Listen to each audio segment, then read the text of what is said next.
Dear students, आज अपन क्या है बिल्कुल एक नया चैप्टर स्टार्ट करेंगे। ये 11th क्लास का चैप्टर है, नेम है केमिकल इक्विलिब्रियम।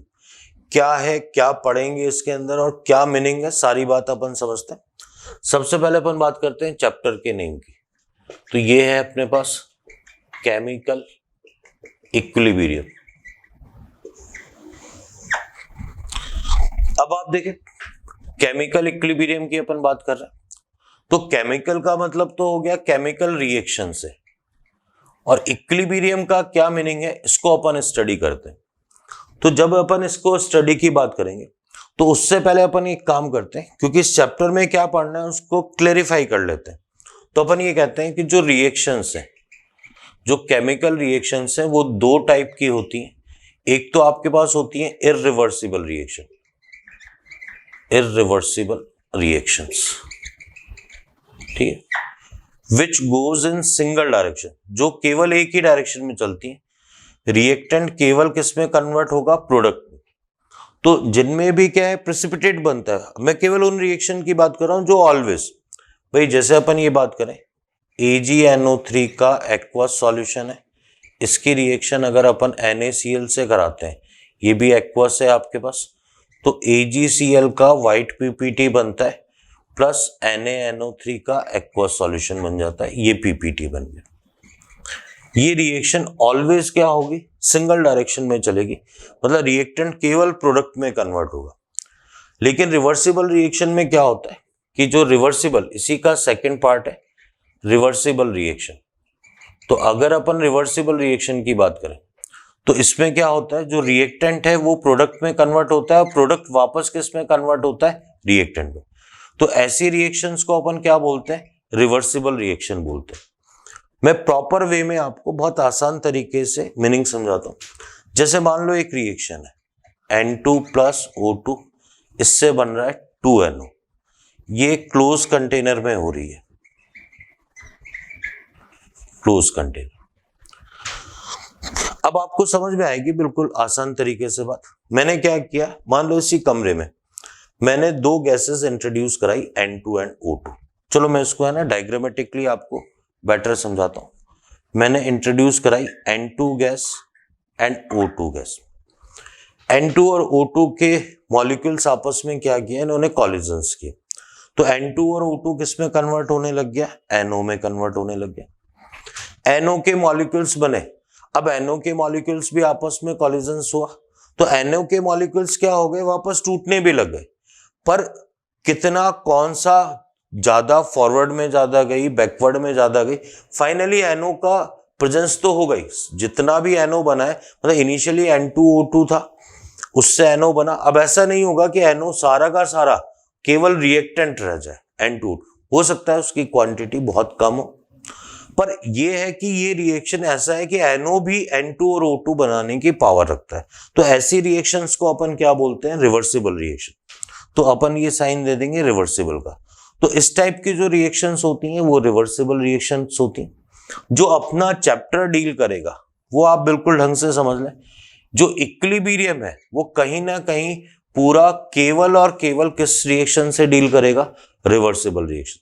इसका मतलब यह है कि इस चैप्टर में जो अपन डीलिंग करेंगे वो केवल रिवर्सिबल रिएक्शन से करेंगे, ठीक है। अब आप ध्यान देना, इसके बाद देखो, जो स्टूडेंट 11th क्लास के हैं इसमें एक छोटी सी बात 12th क्लास की जरूरत पड़ेगी, तो उसको अपन केमिकल काइनेटिक्स होता है, लेकिन बड़ी आसान सी बात है, ताकि आपको इक्विलिब्रियम का एग्जैक्टली जो मीनिंग है वो बिल्कुल ढंग से समझ में आए। तो अपन एक काम करते हैं, छोटा सा, इसको अपन बोलते हैं एक कंसेप्ट बोलते हैं, एक कंसेप्ट की बात करते हैं। For any reversible reaction, any reversible reaction, किसी रिवर्सिबल रिएक्शन की बात करें, जैसे मान लो 2A से ये बन रहा है 3B, ठीक है। ये होती है A से B में, A से B में चेंज होने की वेलोसिटी R रेट है, और ये रेट कांस्टेंट होता है KF। इसी तरीके से B का A में चेंज होने की रेट या वेलोसिटी होती है RB, और उसी का जो रेट कांस्टेंट होता है वो KB होता है। तो अपन पहले क्लियर कर लें कि RF क्या है, RF क्या है, rate of reaction, rate of forward reaction, तो ये फॉरवर्ड रिएक्शन की है। आर बी क्या है, रेट ऑफ बैकवर्ड रिएक्शन है, तो ये बैकवर्ड रिएक्शन है, ठीक है। के एफ क्या है, rate constant for forward reaction, तो ये फॉरवर्ड रिएक्शन है। और के बी क्या है, rate constant for backward reaction.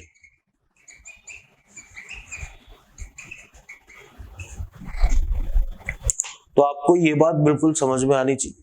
दूसरा क्या होता है, ये भी पता होना चाहिए कि जो आर एफ होता है वो कैसे लिखा जाता है, के एफ, और ए की पावर में कितना, जितना कोफिशिएंट होता है वो एज इट इज पावर में आ जाता है। अगर आर बी लिखना है तो के बी और बी की पावर में एज इट इज कोफिशिएंट आ जाएगा। तो आर एफ और आर बी को इस तरीके से लिखा जाता है, ये किसी और चैप्टर का लॉ है, ठीक है। रिवर्सिबल रिएक्शन के लिए ऐसा लिखा जाता है। इसका मतलब रेट ए से बी में कन्वर्ट होने की जो रेट है वो ए की रिएक्टेंट की कंसंट्रेशन पे डिपेंड करेगी, और बी से ए में जो चेंज होने की रेट है कि बी कितना ए में कन्वर्ट होगा वो बी की कंसंट्रेशन पे डिपेंड करेगी। और जो स्टोइशियोमेट्रिक कोएफिशिएंट होंगे वो एज इट इज किस में आ जाएंगे, पावर। तो अगर मान लो एक फिजिबल रिएक्शन की बात करें, अपन लिखे H2 प्लस I2 से 2HI बन रहा है। तो अगर आप RF लिखना चाहते हैं तो ये होगा KF H2 की पावर में 1 I2 की पावर में 1। अगर RB लिखना चाहते हैं तो आप KB एंड HI की पावर में 2।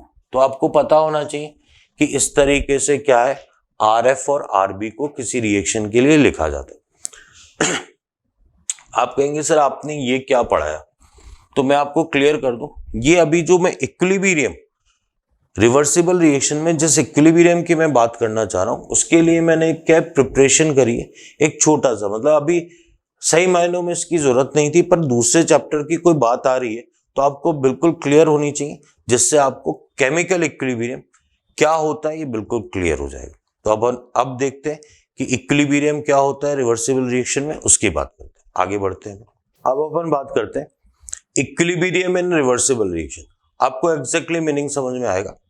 आप देखें, हेडिंग लिखी अपन ने, इक्विलिब्रियम इन रिवर्सिबल रिएक्शन, ठीक है। रिवर्सिबल रिएक्शन में इक्विलिब्रियम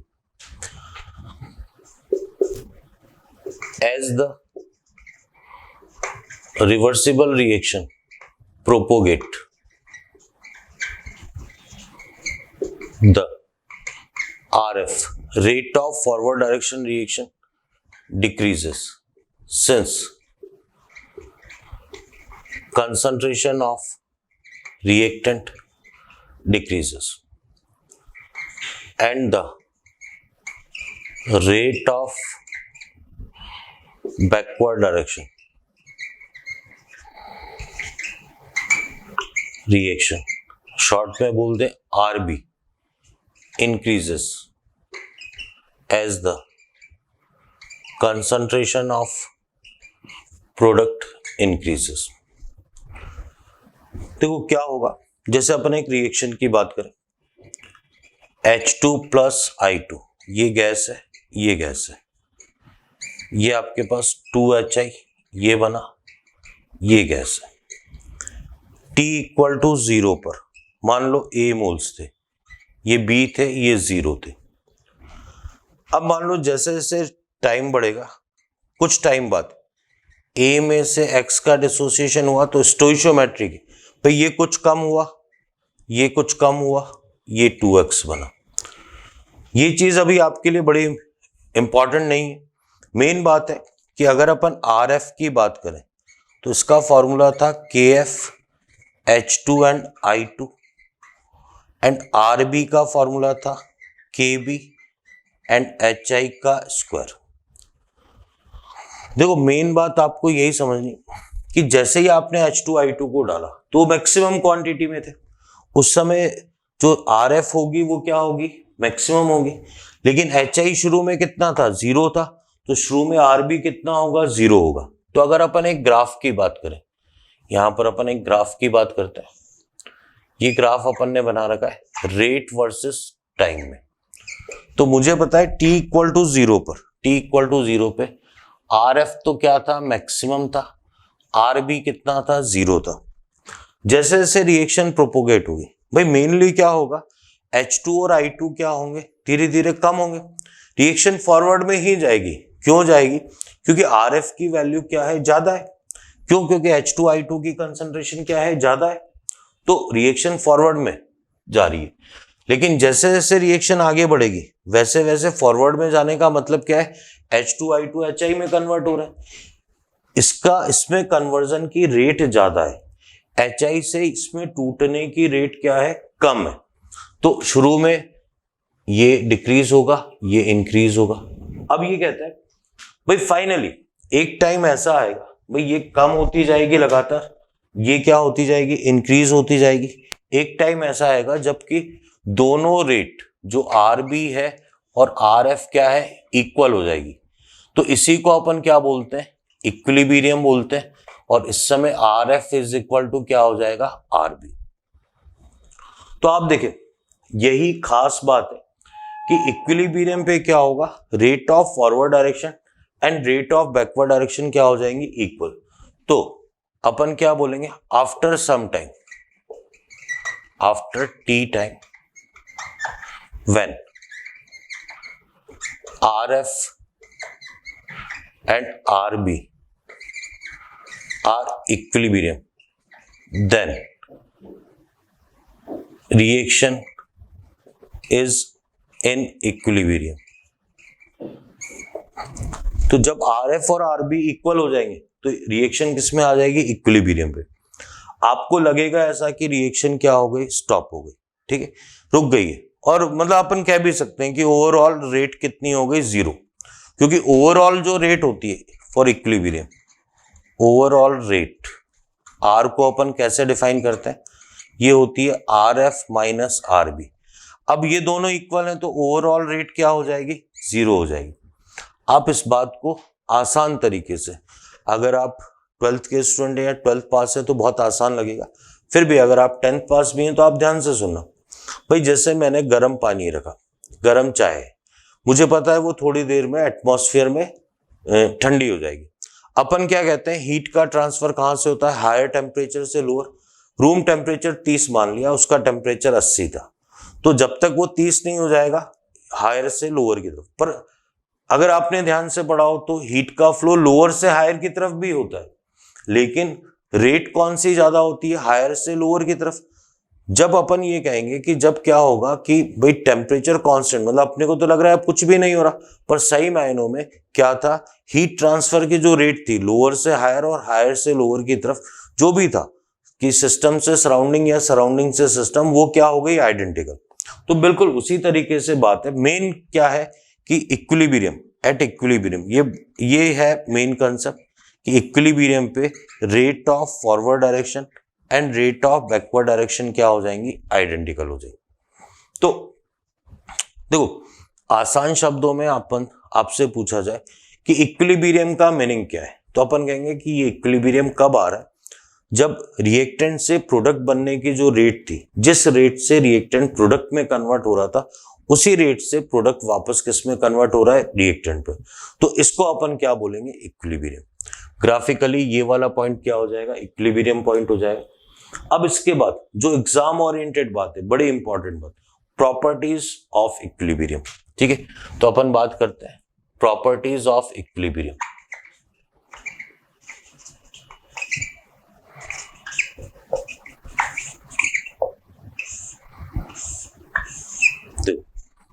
सबसे पहला जो आपको क्वेश्चन की फॉर्म में भी मिलेगा, सबसे पहला पॉइंट आता है इट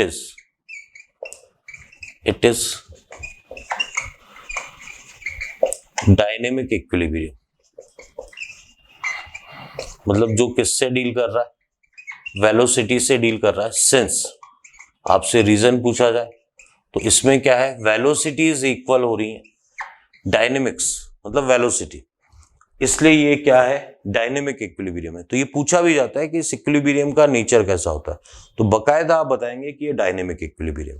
दूसरा अपन क्या बोलेंगे इसके अंदर, at equilibrium there is no change in physical like boiling point, freezing point, density, color, smell.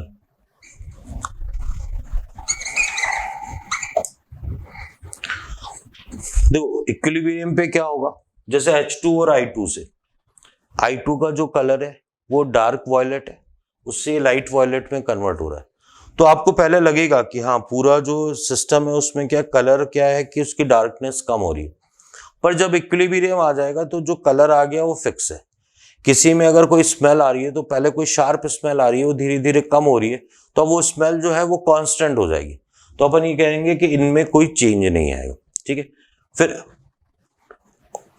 Plus in chemical properties, chemical properties. ठीक, केमिकल प्रॉपर्टीज में भी कोई चेंज नहीं आएगा। इसके एग्जांपल है जैसे एक ऑस्मोटिक प्रेशर होता है, एक RLVP होता है, या ऐसे ही बहुत सारे। ठीक है, तो अभी क्या है जो 11th के स्टूडेंट है उनके लिए थोड़े नए वर्ड्स हो सकते हैं, पर आपको इतना पता होना चाहिए कि इक्विलिब्रियम आने पर ना तो फिजिकल प्रॉपर्टीज में कोई चेंज आएगा ना केमिकल प्रॉपर्टीज में कोई चेंज आएगा। फिर तीसरा पॉइंट, ये भी बड़ा इंपॉर्टेंट है, at equilibrium, at equilibrium concentration of reactant and product are constant, but it is not necessary that concentrations are equal। देखो ये पॉइंट भी बड़ा इंपॉर्टेंट, क्या हो रहा है आप सुनना ध्यान से, रिएक्टेंट प्रोडक्ट में बदल रहा है और प्रोडक्ट रिएक्टेंट। भाई शुरू में A था, ये 0 था, A माइनस एक्स आ गया, ये मान लो x आ गया। अब ये इक्विलिब्रियम पे ये कंसंट्रेशन कांस्टेंट हो जाएंगी। ये जरूरी नहीं है कि ये जो कंसंट्रेशंस है ये इक्वल हो सकता है इक्वल भी हो। मतलब अपन अगर कंसंट्रेशन की टर्म में ग्राफ खींचे, कंसंट्रेशन वर्सेस टाइम में, तो आप देखें ये आपके पास रिएक्टेंट की कंसंट्रेशन कम हो रही है, प्रोडक्ट की लेकिन क्या होगा इक्विलिब्रियम आने के बाद ये वैल्यूज क्या हो जाएंगी, कांस्टेंट हो जाएंगी। अब ये वैल्यूज कांस्टेंट होने का मतलब ये भी हो सकता है ग्राफ के अंदर कि ऐसा हो जाए, ऐसा भी हो सकता है ग्राफ के अंदर कंसंट्रेशन वर्सेस टाइम के ग्राफ में कि ये वैल्यूज क्या है इक्वल भी हो जाए, पर मेन बात है लाइन का कांस्टेंट होना, कांस्टेंट होना। तो आपको ये समझ में आना चाहिए कि इक्विलिब्रियम के बाद जो रिएक्टेंट या प्रोडक्ट की कंसंट्रेशन थी वो क्या हो जाएंगी, कांस्टेंट हो जाएंगी। तो ये वाला पॉइंट बड़ा इंपॉर्टेंट है। तो अपन क्या है अभी सारे पॉइंट्स वैसे ठीक है, लेकिन ये 2 पॉइंट्स तो बहुत ही एग्जाम ओरिएंटेड है। पहली बात तो ये कैसा है, डायनेमिक इक्विलिब्रियम है, फॉरवर्ड और बैकवर्ड डायरेक्शन की रिएक्शन क्या बनी रहेंगी, कांस्टेंट बनी रहेंगी।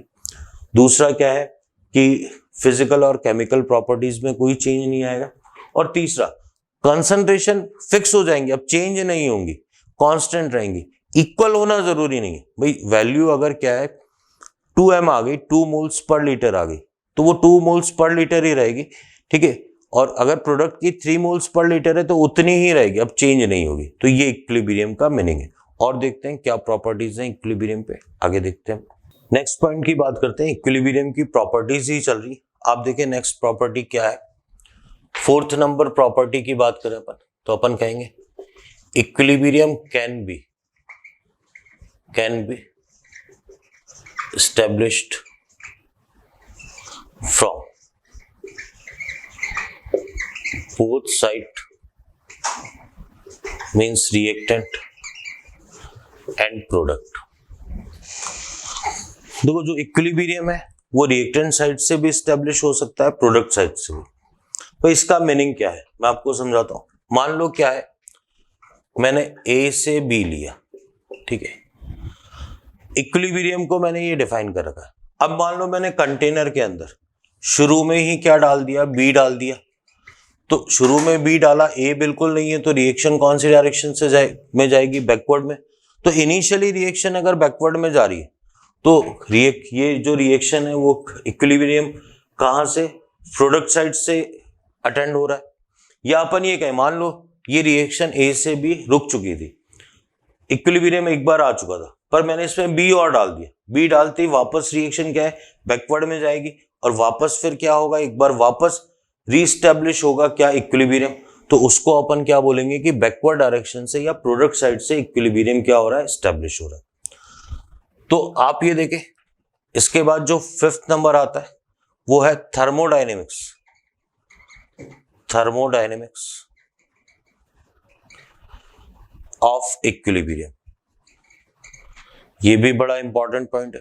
देखो जो 11th क्लास के स्टूडेंट्स उनके लिए तो थोड़ा सा एक पर ये पॉइंट इग्नोर करना पड़ेगा उनको, पर जो 12th में आ चुके हैं या 12th पास स्टूडेंट्स हैं उनको बिल्कुल पता होना चाहिए इक्विलिब्रियम पर। इक्विलिब्रियम पे एक टर्म आती है गिब्स फ्री एनर्जी चेंज, तो डेल्टा जी की वैल्यू कितनी होगी, 0 होगी। ये बिल्कुल बिल्कुल आपको समझ में आना चाहिए। और अगर अपन बात करें डेल्टा जी नॉट, तो आपको जवाब क्या देना पड़ेगा, मे बी 0, पॉजिटिव भी हो सकता है नेगेटिव भी हो सकता है, तो आपका जवाब होगा एनी वैल्यू, एनी वैल्यू। ये बड़ा ही इंपॉर्टेंट है। तो डेल्टा जी 100% कितना होगा, 0, लेकिन delta G not may be 0, positive negative. आप कहेंगे सर ये कैसे, तो डेल्टा जी नॉट का फॉर्मूला होता है -2.3 RT एंड log K। तो ये सारी बात किसकी वैल्यू पे डिपेंड करेगी, इक्विलिब्रियम कांस्टेंट। अगर K 1 है तो डेल्टा जी नॉट कितना हो जाएगा, 0। K ग्रेटर देन 1 है तो डेल्टा जी नॉट क्या हो जाएगा, नेगेटिव। K लेस देन 1 है तो डेल्टा जी नॉट क्या हो जाएगा, पॉजिटिव। तो इसमें 3 केस बनते हैं, मतलब आपका जवाब ये है इक्विलिब्रियम पे किसका 0 होना जरूरी है, डेल्टा जी का 0 होना जरूरी है, लेकिन डेल्टा जी नॉट, ये जी नॉट लिखा हुआ है, it may be positive negative और 0। हाँ 0 एक स्पेशल केस में हो सकता है जब इक्विलिब्रियम कांस्टेंट K की वैल्यू कितनी होगी, 1 होगी। ठीक, अब अपन बात करते हैं सम इंपॉर्टेंट ग्राफ्स की बात करते हैं। ठीक है, तो आप ध्यान देना ग्राफ। पहले अपन एक काम करते हैं, 6th पॉइंट कर लेते हैं, effect of catalyst on equilibrium. Equilibrium पर कैटलिस्ट का क्या इफेक्ट आएगा, बड़ा ही इंपॉर्टेंट सा टॉपिक, आपको बिल्कुल ढंग से आएगी बात समझ में कि कैटलिस्ट का क्या इफेक्ट आएगा। मुझे पता है कि जो कैटलिस्ट होता है, कैटलिस्ट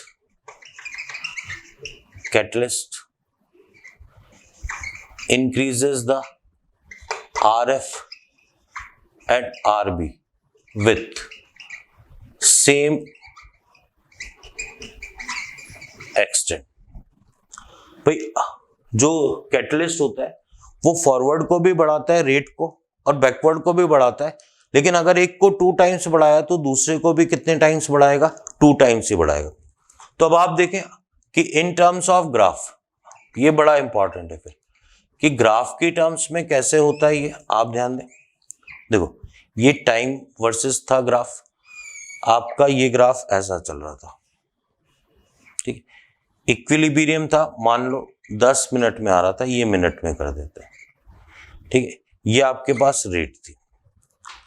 अब ध्यान देना, ये तो आपका RF का ग्राफ था, RF का, ये ग्राफ था RB का।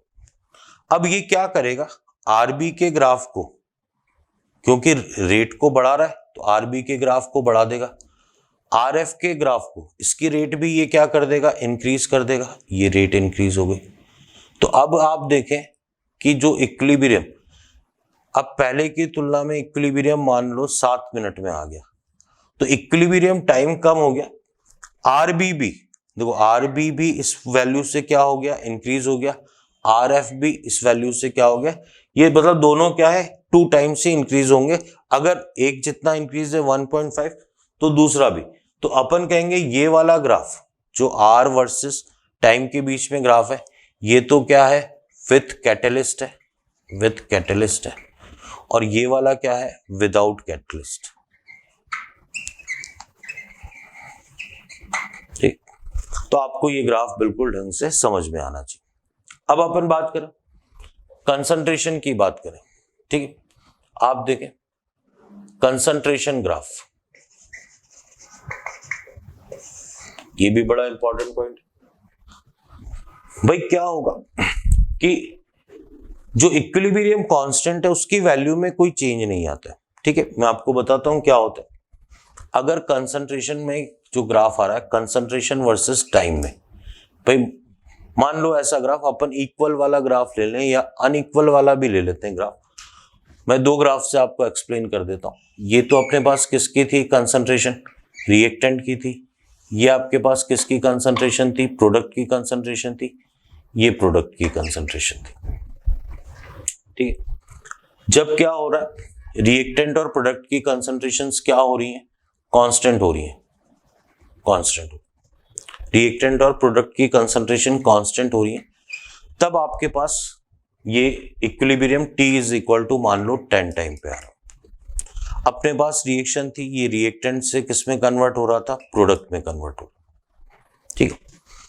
अब अपन ये कह रहे हैं अगर ये कंसंट्रेशन A आई, ये आपके पास 0 आई, इक्विलिब्रियम पे ये A माइनस एक्स आया और ये x आया कंसंट्रेशन। वो कह रहा है कि आप सेम कंसंट्रेशन, क्योंकि आपका जो भी आगे आप देखेंगे कि इक्विलिब्रियम कांस्टेंट पे कोई इंपैक्ट नहीं आएगा, तो अपन ये कह रहे हैं सेम कंसंट्रेशन। आप ध्यान देना, जो सेम कंसंट्रेशन है उस लेवल को, मतलब ये वाला जो कंसंट्रेशन है जहां से वो कांस्टेंट हो रही है, ये जो कांस्टेंट हो रही है, ये जो ये देखो, ये जो कांस्टेंट हो रही है, ये जो कांस्टेंट हो रही है, वैल्यू सेम, लेकिन ये जो कांस्टेंट हो रही है वो पहले की तुलना में अब जल्दी कांस्टेंट हो रही है, तो टी आपको 7 मिनट पे मिल गई। या फिर अगर रिएक्टेंट, ऐसा ग्राफ भी बड़ा फेमस ग्राफ है कि कंसंट्रेशन वर्सेस टाइम में ग्राफ खींचा जाए। मान लो ऐसा था कि ये रिएक्टेंट और प्रोडक्ट की कंसंट्रेशन क्या आ रही थी, आपके पास सेम आ रही थी। वो कह रहा है कि पहले कितने मिनट में आ रही थी, 10 मिनट में। अब जो सेम कंसंट्रेशन है वो आपकी इससे पहले आ जाएगी, तो कंसंट्रेशन अभी भी उतनी ही वैल्यू है, लेकिन वो 7वें मिनट में आ गई। तो ये वाली बात इक्विलिब्रियम क्या आ गया, पहले आ गया। तो आप देखें ग्राफ, बिल्कुल ये थोड़ा सा इनिशियली आपको कॉम्प्लिकेटेड लग सकता है। एग्जैक्टली क्या है ये जो ग्राफ्स है, कई बार स्टूडेंट इसको गलत तरीके से भी समझ लेता है। आप क्या है इसको बिल्कुल लास्ट में, इस चैप्टर के लास्ट में, ये तो आसान सा था, ठीक है। ये जो दो ग्राफ्स हैं मैं वैसे आपको बहुत आसान शब्दों में समझाता हूँ। भाई अगर अपन ने क्या यूज में लिया, अगर अपन ने कैटलिस्ट यूज में ले लिया, तो कंसंट्रेशन जो इक्विलिब्रियम पे आनी है वो तो उतनी ही आएगी, लेकिन उतनी आने में उसको टाइम क्या लगेगा, कम लगेगा। भाई पहले प्रोडक्ट की कंसंट्रेशन इतनी, यहां जो वैल्यू थी ये आने में इतना टाइम लग रहा था, अब कम टाइम लगा। रिएक्टेंट की कंसंट्रेशन इतना आने में पहले इतना टाइम लग रहा था, अब उसको क्या लगा, कम टाइम लगा। बिल्कुल यही बात यहां पर भी है। तो इस तरीके से क्या होगा, ये ग्राफ बनेंगे इस तरीके से। अभी आप सुनना मेरी बात ध्यान से, अभी मैंने किन पॉइंट्स का डिस्कशन किया। इक्विलिब्रियम दोनों तरफ से आ सकता है, रिएक्टेंट साइड से भी, प्रोडक्ट साइड से भी आ सकता है। थर्मोडायनेमिक्स बड़े इंपॉर्टेंट है। डेल्टा जी की वैल्यू 0 रहेगी, पर यह जरूरी नहीं है कि डेल्टा जी नॉट 0 हो, ठीक है। कैटलिस्ट का इफेक्ट और ग्राफिकली कैसे इंपैक्ट आएगा, इस बात को आप बिल्कुल ढंग से समझ लें। फिर अपन आगे बढ़ते हैं, आगे देखते हैं।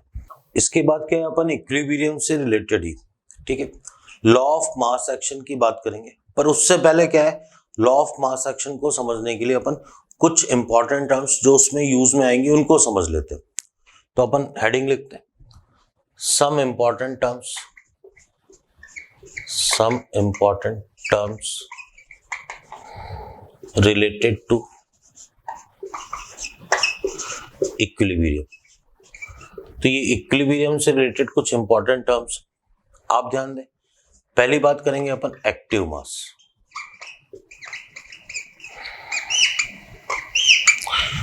तो एक्टिव मास को अपन क्या स्क्वायर ब्रैकेट से लिखेंगे, ठीक है। तो अपन जो डेफिनेशन देंगे, total moles of any compound, यहां पर है रिएक्टेंट और प्रोडक्ट से मतलब है which is present in 1 liter solution or container, is known as active mass. ठीक है, तो देखिए भाई यहां पर क्या है, एक्टिव मास की जो डेफिनेशन आ रही है वो बिल्कुल सेम आ रही है मोलरिटी जैसी, पर क्या होता है थोड़ा सा डिफरेंस होता है। हालांकि अपने को वो चीज अपने सिलेबस के अकॉर्डिंग, चाहे आपके 11th का सिलेबस हो, 12th का हो या 12th पास का किसी कॉम्पिटिटिव एग्जाम का हो, तो लेना अपने को मोलरिटी की तरह ही है। क्यों लेना है वो सारी बात करते हैं इसी में, which is known as active mass which take part, which actively take part in reaction, जो कि एक्टिविटी कोफिशिएंट होता है।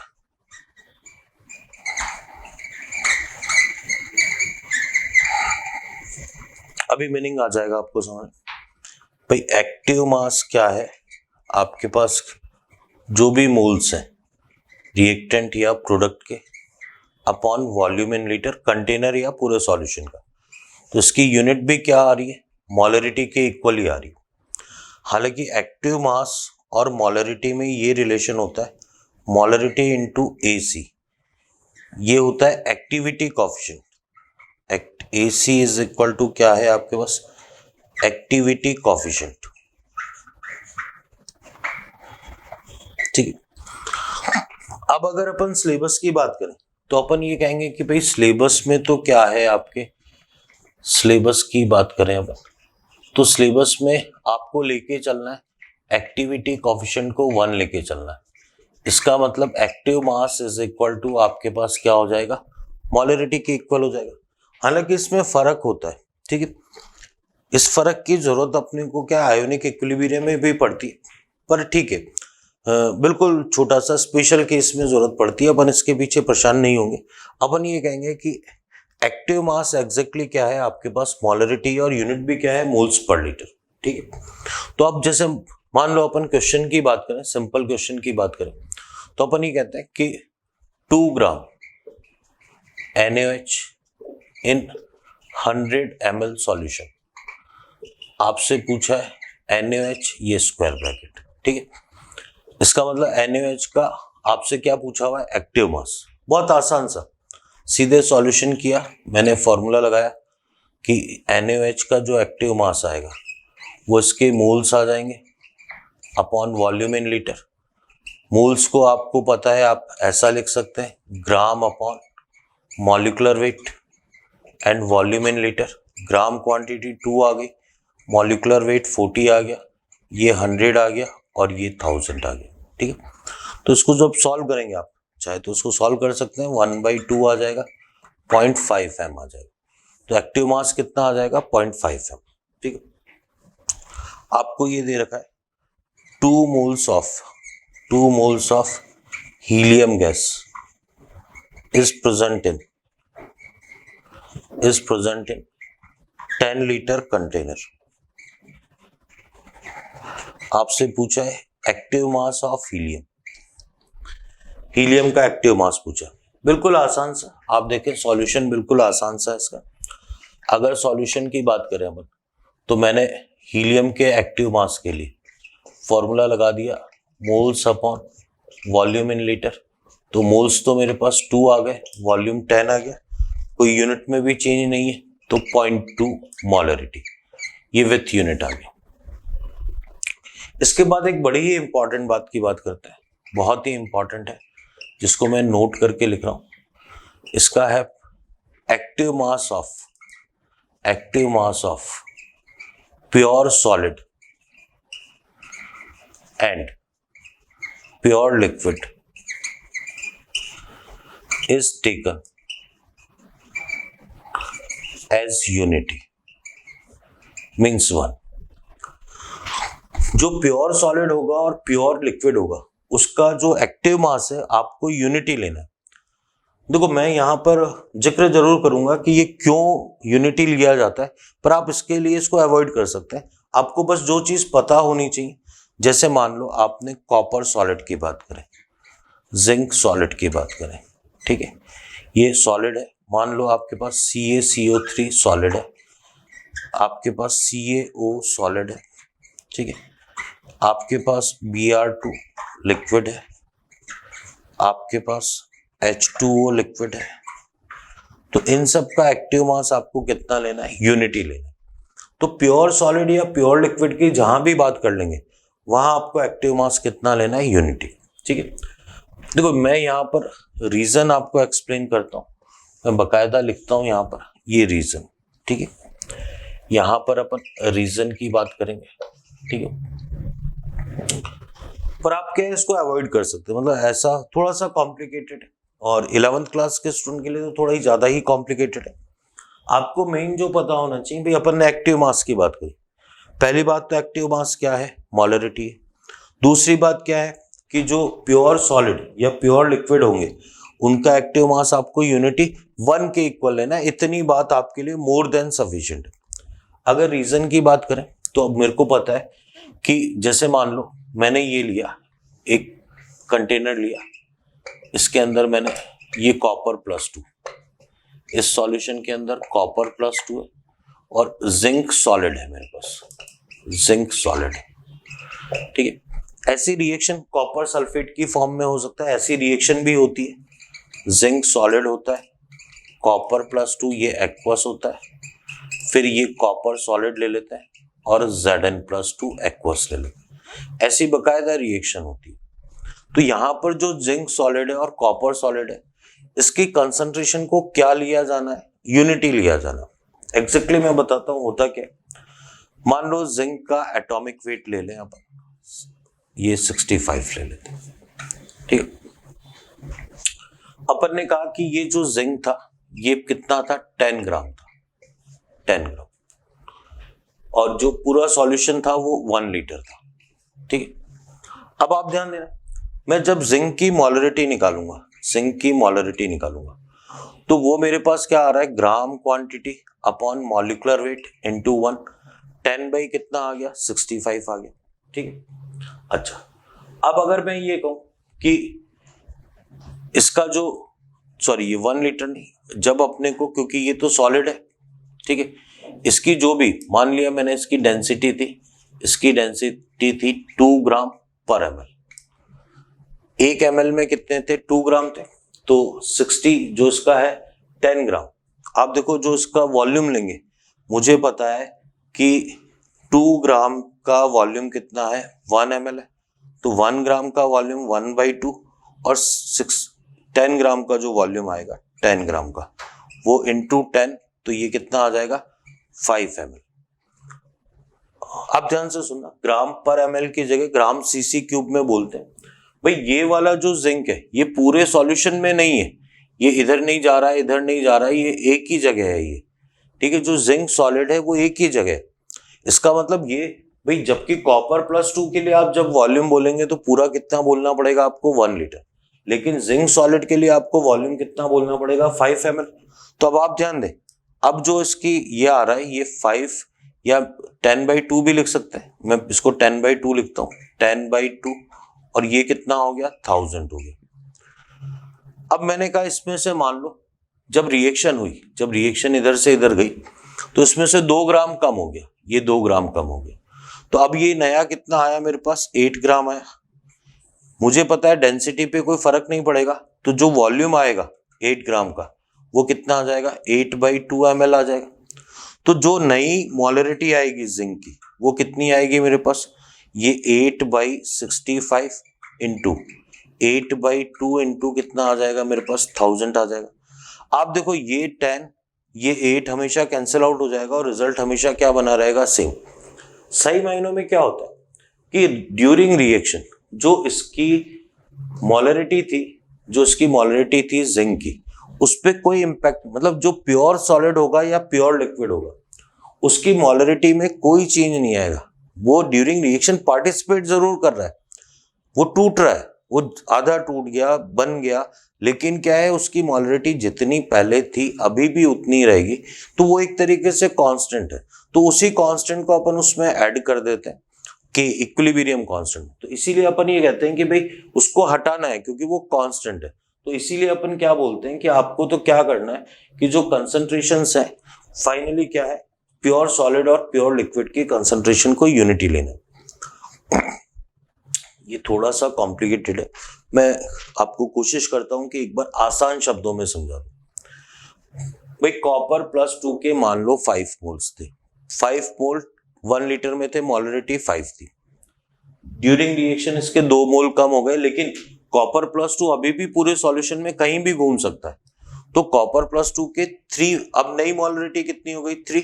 तो जो चेंज हो रही है, जिनकी कंसंट्रेशंस चेंज हो रही है ड्यूरिंग रिएक्शन, उन्हीं को लेते हैं। जिंक सॉलिड की बात करें तो जिंक सॉलिड अगर यहां से इसकी क्वांटिटी, ग्राम क्वांटिटी कम चेंज हुई है, तो उसका उसी रेशियो में क्या है, वॉल्यूम भी कम हो गया।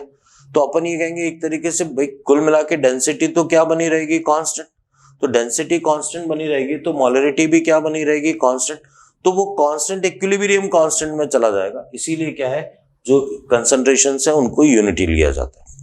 तो अभी देखो, ये जो अभी बोर्ड पे मैंने लिखा हुआ है, सारा का सारा टॉपिक क्या है आपके पास, एक्टिव मास है। अब पॉइंट टू पॉइंट बात करें, एक्टिव मास सीधे सीधे क्या है, मोलरिटी है।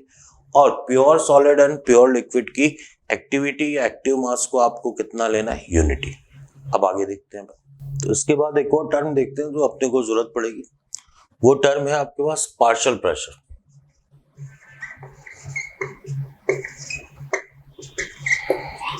अगर ए के पार्शियल प्रेशर की बात कर रहे हैं तो पीए से लिखेंगे। बस आपको क्या है, अभी ज्यादा कुछ नहीं, ये पता होना चाहिए कि भाई अगर किसी कंटेनर के अंदर मान लो आपके पास 4 गैसेस है, ए भी है, बी भी है, सी भी है, 3 गैसेस है मान लो, तो क्या होगा, ए गैस का जो पार्शियल प्रेशर होगा वो उसके mole fraction into total pressure. तो ये फॉर्मूला आएगा भाई, मोल फ्रैक्शन क्या होते हैं, एक्स से क्या होगा, ए के moles upon total moles, Na plus Nb plus Nc। तो ये आपके पास होगा। पी क्या है, पार्शियल प्रेशर है, पी टोटल क्या है, टोटल प्रेशर। तो अपन क्वेश्चन की फॉर्म में देखते हैं, बिल्कुल आसान सा। भाई क्वेश्चन ये है, in a container moles of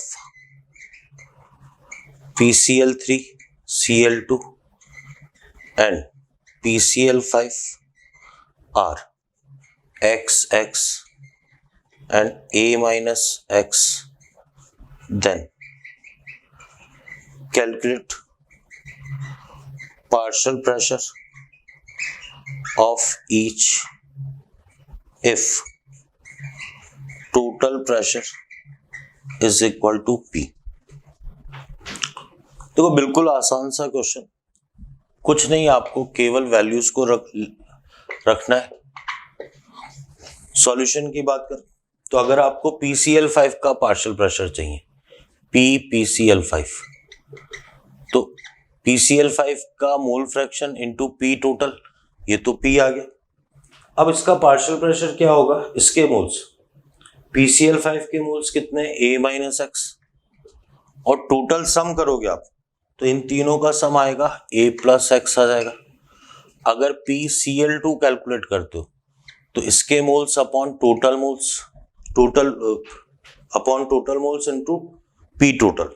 अब ध्यान देना, x अपॉन कितना आ जाएगा, A प्लस एक्स आ जाएगा। PCl3 की बात करेंगे तो ये भी x upon A plus x into P total. तो बिल्कुल आसान सा, वैल्यूज को रखा जाना, ठीक है। ये इस चैप्टर में ज्यादा जरूरत पड़ेगी, हालांकि मैं और सिंप्लीफाई कर देता हूं। इन ए कंटेनर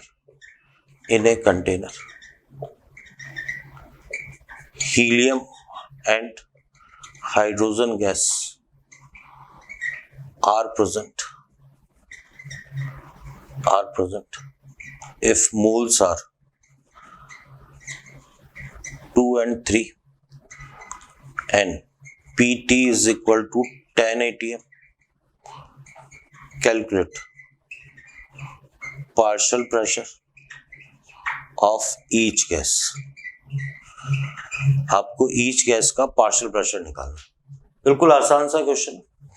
आप सॉल्यूशन देखें, जब हीलियम का पार्शियल प्रेशर निकालना है तो हीलियम के मोल फ्रैक्शन 2/5 आ गया इंटू 10 आ गया, तो ये कितना आ गया 2, 4 आ गया। हाइड्रोजन गैस का पार्शियल प्रेशर निकालना है, 3/5 इंटू 10 आ गया, 6 आ गया, बहुत ही आसान सा। तो इस तरीके से क्या है, पार्शियल प्रेशर की कैलकुलेशन करनी।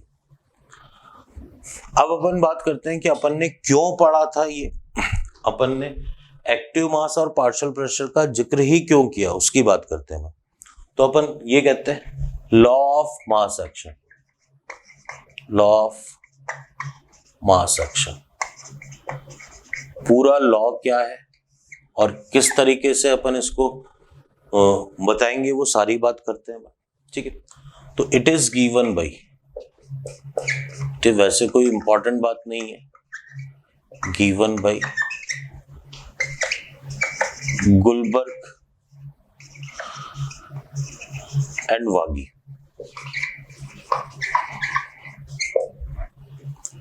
According to this law, rate of forward radiation is directly proportional to concentration of reactant and rate of backward radiation is directly proportional to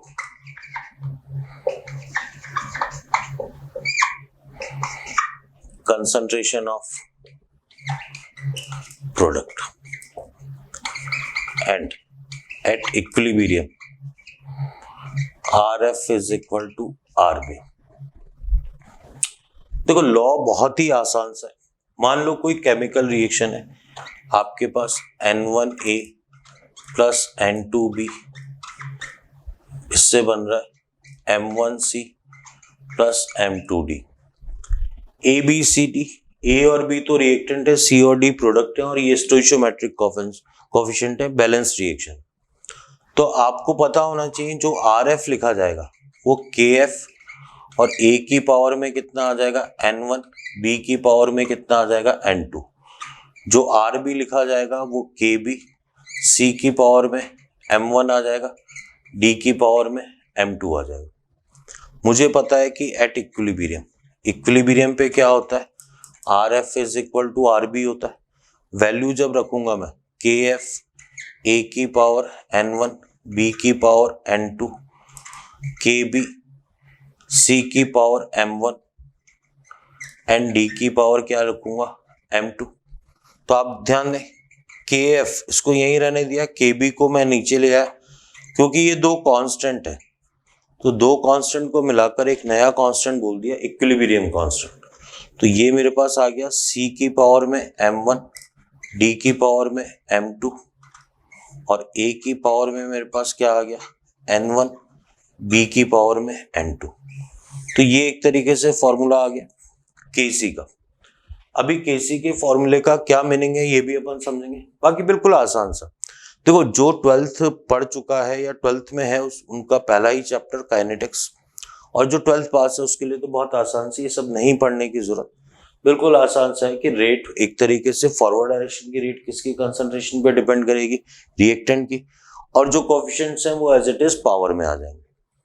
backward direction की रेट किस पे डिपेंड करेगी, product की concentration पे, और जो coefficients हैं वो पावर में आ जाएंगे। इक्विलिब्रियम पे अपन शुरू से ही पढ़ रहे हैं, RF इक्वल टू RB होगा।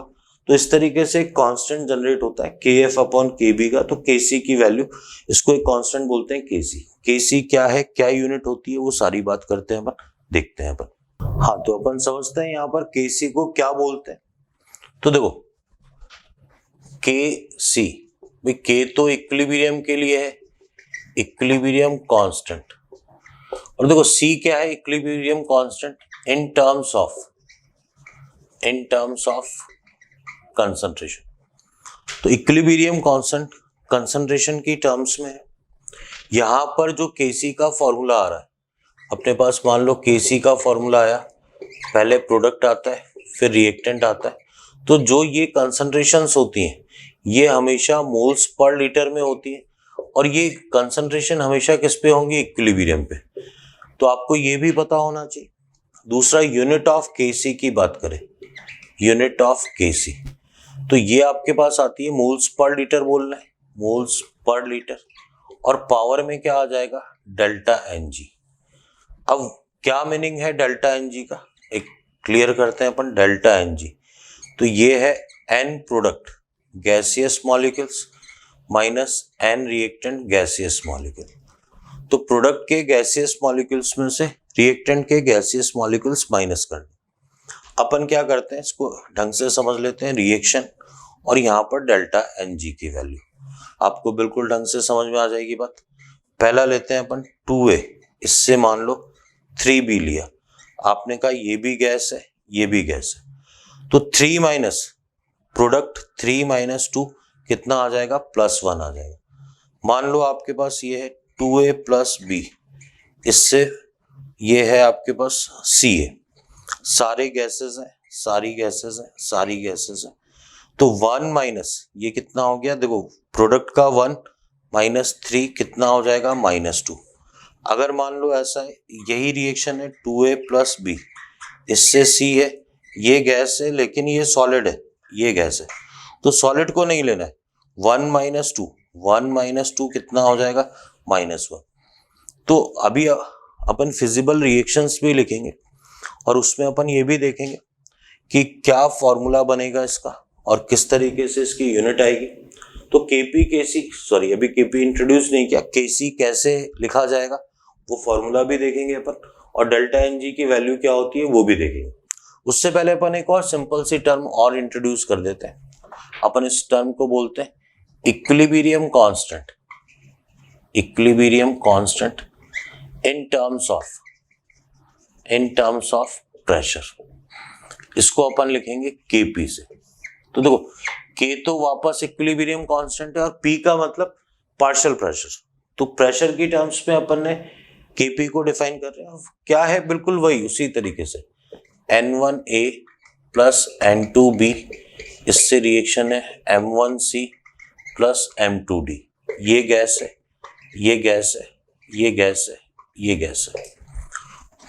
तो जो केसी का फॉर्मूला था वैसे ही केपी का फॉर्मूला आएगा।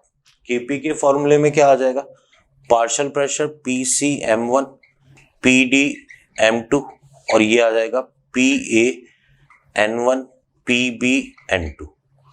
तो अपन क्या बोलेंगे, ये तो आपके पास पार्शियल प्रेशर हो जाएगा, पार्शियल प्रेशर जो भी है ABCD जिसका भी है एट इक्विलिब्रियम, लेकिन सारी बात किस पे है, इक्विलिब्रियम पे, ठीक। तो ये केपी का फॉर्मूला आ जाएगा।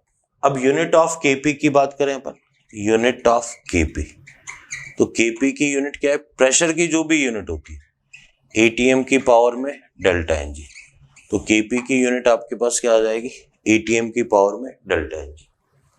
अब बात करते हैं अपन रिलेशन बिटवीन केपी एंड केसी। देखो मुझे पता है PV इज इक्वल टू क्या होता है, NRT होता है, P is equal to N/V RT हो जाएगा, P is equal to CRT हो जाएगा। अगर PA की बात करेंगे तो A की कंसंट्रेशन और क्या आ जाएगा, RT।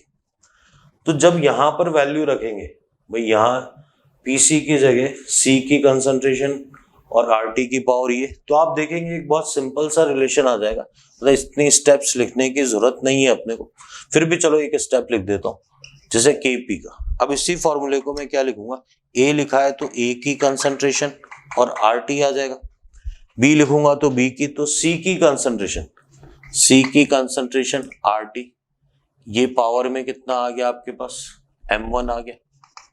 फिर D की कंसंट्रेशन RT पूरी पावर में कितना आ जाएगा, M2 आ जाएगा। फिर A की कंसंट्रेशन में RT पावर में कितना आ जाएगा, N1। B की कंसंट्रेशन में फिर RT पावर में कितना आ जाएगा, N2। अब आप ध्यान दें, इसको जब मैं अलग निकाल के लिखूंगा तो C की पावर तो क्या आ गया, M1 आ गया, D की पावर क्या आ गया, M2 आ गया, ये A की पावर क्या आ गया, N1 आ गया, B की पावर क्या आ गया, N2, और RT की पावर में कितना आ गया, आप ध्यान दो, ऊपर तो M1 प्लस M2 आ गया माइनस N1 प्लस N2। आप देखें मैथमेटिकली ये आ जाएगा, इसी को डेल्टा एन जी बोलते हैं। तो KP is equal to KC and RT की पावर में क्या आ जाएगा, डेल्टा एनजी। तो एक बड़ा ही इंपॉर्टेंट रिलेशन आ रहा है आपके पास, बहुत ही इंपॉर्टेंट रिलेशन है। डेरिवेशन की ऐसा कोई जरूरत नहीं है, पर 11th क्लास के हिसाब से मैंने एक डेरिवेशन करा दिया। 11th क्लास हालांकि बोर्ड का नहीं है, तो ऐसी कोई जरूरत नहीं है स्टूडेंट को, सीधे पता होना चाहिए Kp is equal to KC RT की पावर डेल्टा एनजी। और कोई बहुत कॉम्प्लिकेटेड नहीं है, बस लिखना ज्यादा पड़ता है, बाकी बहुत आसान सा डेरिवेशन। तो अपन ये बात करें, इसमें केसेस जरूर पता होने चाहिए। केस 1, अगर डेल्टा एनजी आपके पास 0 है तो Kp इज इक्वल टू क्या हो जाएगा, Kc। अगर डेल्टा एनजी ग्रेटर देन 0 या पॉजिटिव है तो आपके पास मैथमेटिकली Kp ग्रेटर देन क्या हो जाएगा, Kc। थर्ड केस, अगर डेल्टा एनजी लेस देन 0 मतलब नेगेटिव है तो क्या बड़ा हो जाएगा आपके पास, Kc बड़ा हो जाएगा। तो आपको ये बातें बिल्कुल ढंग से पता होनी चाहिए। अब आप ध्यान दें, पहली बात तो Kc, K के पैरों में C लिखा हुआ है, इक्विलिब्रियम कांस्टेंट किसकी टर्म्स में, कंसंट्रेशन की टर्म्स में। Kp इक्विलिब्रियम कांस्टेंट किसकी टर्म्स से, पार्शियल प्रेशर की टर्म्स में। Kc का फॉर्मूला, Kp का फॉर्मूला कैसे लिखा जाना है, यूनिट क्या आनी है इनकी, ये आपको पता होना चाहिए, और मेनली डेल्टा एनजी की वैल्यू। फिर उसके बाद Kp Kc में एक बड़ा इंपॉर्टेंट रिलेशन। फिर अपन देखते हैं आगे क्या है, आगे समझते हैं। तो देखो इस पे क्या है, बहुत आसान से क्वेश्चन भी पूछे जाते हैं, और लिटरली बहुत आसान से, इतने आसान क्वेश्चन भी एग्जाम में पूछे जाते हैं। देखो क्या है क्वेश्चन, क्या है क्वेश्चन, एक कॉमन सा क्वेश्चन है, give formula of Kc Kp and unit of Kp and Kc। देखो यहां भी अपन बोर्ड पे लिखेंगे तो आपको बिल्कुल ढंग से आ जाएगी बात समझ में, कैसे फॉर्मुलेशन करना है। जैसे मान लो आपको पहला दे रखा है N2 + 3H2, इससे दे रखा है आपको 2NH3, ये आपको गैस दे रखा है, ये गैस दे रखा है, ये गैस दे रखा है। पहला आपको पता होना चाहिए कि Kc का फॉर्मूला कैसे लिखेंगे, एक्टिव मास की टर्म्स में। NH3 जो कोफिशिएंट, पहले product side coefficient as it is power में, फिर reactant side coefficient as it is power में, H2 की पावर में कितना आ गया, 3। यही फॉर्मूला अगर आपको Kp का लिखना है तो पार्शियल प्रेशर की टर्म्स में PnH3 का स्क्वायर, ये आपके पास Pn2 आ गया, ये क्या आ जाएगा, PH2 पावर में 3। यूनिट ऑफ Kc की बात करें, यूनिट ऑफ Kc तो ये आ जाएगा आपके पास मोलरिटी या मोल्स पर लीटर लिख लो, और पावर में डेल्टा एनजी, तो डेल्टा एनजी कितना है, 2 - 4 -2 आ जाएगा। Kp की यूनिट की बात करें तो ATM की पावर में कितना आ जाएगा, -2। Kp और Kc क्योंकि बड़ा कौन सा होगा, Kc बड़ा हो जाएगा। तो इस तरीके से फॉर्मुलेशन करना है। और देखें आप एग्जांपल, ठीक है, बड़ा आसान सा है, पर और एग्जांपल्स देख लें। मान लो ऐसा लिखा हुआ है N2 + O2 से इसने 2NO लिखा हुआ है, ये बता रखा है ये भी गैस है, ये भी गैस है, ये भी गैस। Kc का फॉर्मूला आएगा, NO का स्क्वायर आ जाएगा, नीचे आ जाएगा N2 एंड O2, ठीक है। Kp का जो फॉर्मूला आएगा आपके पास वो आ जाएगा PNO का स्क्वायर, और नीचे PN2 एंड PO2। आपको पता होना चाहिए डेल्टा एनजी 2 - 2 0 आ जाएगा। तो यूनिट की बात करें तो Kc की यूनिट मोलरिटी की पावर 0 मतलब यूनिट लेस आ जाएगा, यूनिट लेस। और Kp ATM की पावर में कितना आ गया, 0, तो ये भी क्या आ जाएगा, यूनिट लेस आ जाएगा। अच्छा एक इंपॉर्टेंट बात और, अगर अपन बात करें Kp Kc में रिलेशन की, तो जिनके लिए डेल्टा एनजी 0 होता है उसमें Kp और Kc क्या हो जाएगा, इक्वल हो जाएगा। और देखें एग्जांपल, अगर मान लो ऐसा लिखा हुआ है PCl5 से PCl3 + Cl2, Kp Kc का फॉर्मूला अब आपको समझ में आ ही चुका है, ये गैस है, ये गैस है, ये गैस है। तो जैसे Kc का फॉर्मूला आएगा PCl3, ये आपके पास Cl2 आ जाएगा, नीचे क्या आ जाएगा, PCl5 आ जाएगा। यूनिट की बात करें तो Kc की जो यूनिट आएगी वो मोलरिटी की पावर में 1 आ जाएगा। फिर क्योंकि इसमें क्या है, डेल्टा Ng कितना है, +1 है, डेल्टा Ng +1 है, तो क्या हो जाएगा, Kp ग्रेटर देन क्या हो जाएगा, Kc हो जाएगा। तो इस तरीके से क्वेश्चन पूछा जाता है। ठीक, और देखें आप, जैसे आपको ये दे रखा है CaCO3, इससे बना रखा है CaO + CO2, ये सॉलिड, ये सॉलिड, ये गैस। तो आप क्या करेंगे, Kc का फॉर्मूला देखो, सॉलिड लिखा जाना नहीं है, इस पे थोड़ा ध्यान दें, केवल CO2 आएगा। Kp का फॉर्मूला केवल PCO2 आएगा। Kc की जो यूनिट आ जाएगी वो मोलरिटी की पावर में 1 आ जाएगी। Kp की यूनिट क्या आ जाएगी, ATM की पावर में 1 आ जाएगी। डेल्टा Ng आपके पास +1 है, तो Kp ग्रेटर देन क्या आ जाएगा, Kc आ जाएगा। ठीक है, और देखिए आप, अगर मान लो आपको ऐसा दे रखा है H2O लिक्विड से H2O गैस दे रखा है, तो आप क्या लिखेंगे, Kc का फॉर्मूला क्या लिखेंगे, केवल H2O गैस। मान लो ऐसा दे रखा है आपको P4 + O2, इससे दे रखा है P4O10 दे रखा है, ये आपको 5 दे रखा है, ये सॉलिड दे रखा है, ये गैस दे रखा है, ये सॉलिड दे रखा है।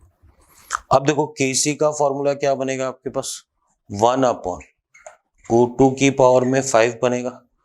डेल्टा Ng आपके पास कितना आ जाएगा, 0 - 5, तो आपको डेल्टा Ng भी पता होना चाहिए, -5, उसी से रिलेटेड बाकी आंसर दे देंगे। मान लो ऐसा दे रखा है आपको, इवन ऐसा दे रखा है CO + ½ O2, इससे बना रखा है CO2, ये गैस है, ये गैस है, ये गैस है।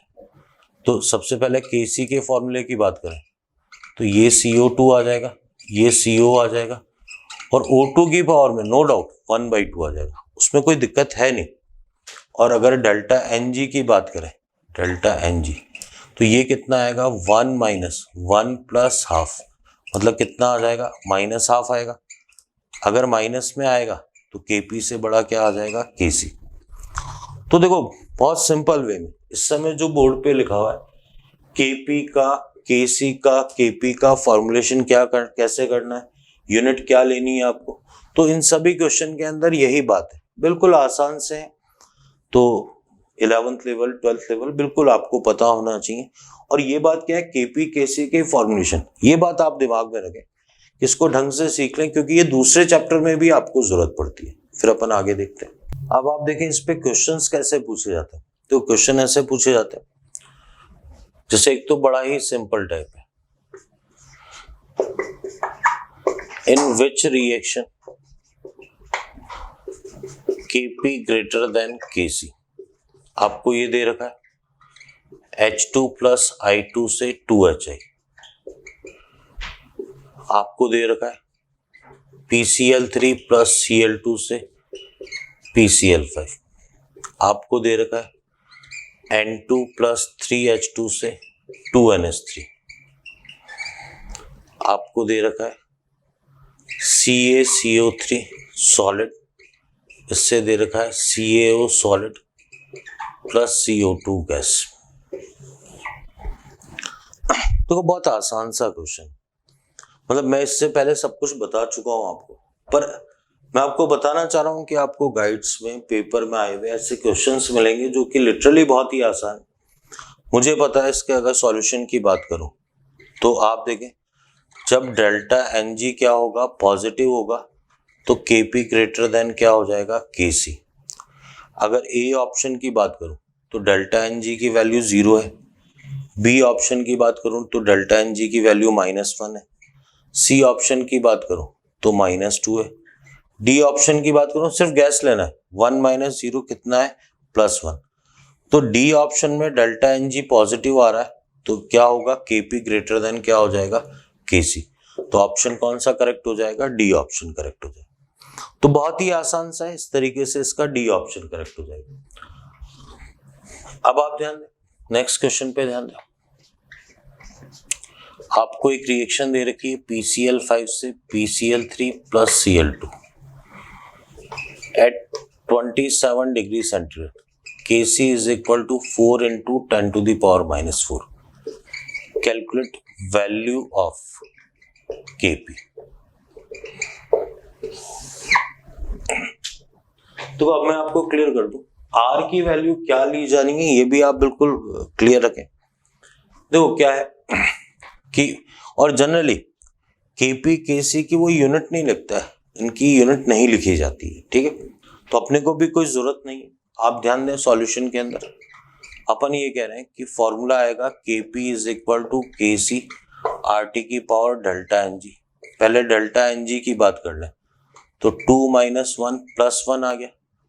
अच्छा, दूसरी बात करें अपन R की वैल्यू, बेटा आप ये जरूर ध्यान रखेंगे 0.2 ATM लीटर पर मोल पर केल्विन, आपको R की ये वैल्यू रखनी है।